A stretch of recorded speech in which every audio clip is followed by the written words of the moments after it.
Jour 47, question 47. La scène ajoute-t-elle quelque chose à l'œuvre expiatoire de Christ?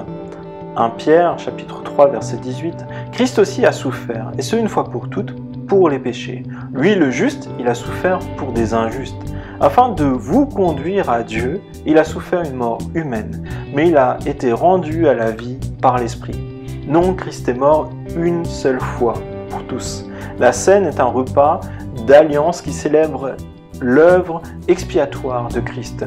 Elle est aussi un moyen de fortifier notre foi dans la mesure où nous regardons à Christ, ainsi qu'un avant-goût de la fête à venir. Mais ceux qui prennent ce repas avec des cœurs qui sont impénitents, qui ne se remettent pas en question, mangent et boivent un jugement contre eux-mêmes. La scène n'a pas vocation d'ajouter quelque chose à l'œuvre de Jésus. Jésus a déclaré que tout est accompli. Son sacrifice est parfait et conforme aux exigences de Dieu.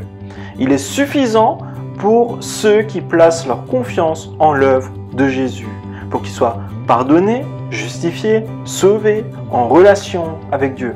Toutefois, la scène est un moyen que Dieu utilise pour que périodiquement nous nous examinions, afin de nous assurer que nous vivions selon la volonté de Dieu, que Dieu soit notre priorité, que nous luttions contre le péché et que nous soyons en paix autant que ça dépend de nous avec les frères et les sœurs.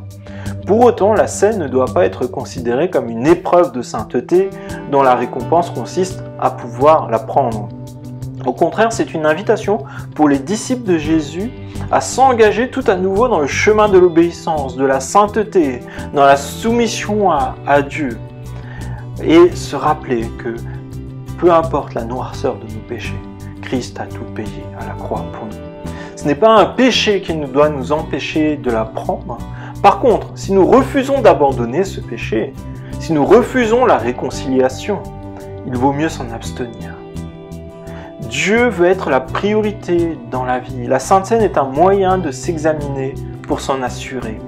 Et Dieu invite chacun et chacune à lui confier ses fardeaux, ses péchés et prendre part à cette communion. Prendre part au fait de dire, peu importe ce que j'ai pu à la fois faire de mal, Christ a payé. Si d'autres m'ont fait du mal, Christ a aussi payé. Et je vous invite à la prière. Seigneur, toi qui as conquis la mort, nous célébrons ton œuvre achevée en participant à ton repas. Que ce que nous mangeons soit une confession de foi, sachant que malgré notre indignité, nos péchés, nous avons été mis au bénéfice de toi, ta justice, le fait que tu sois parfait et digne.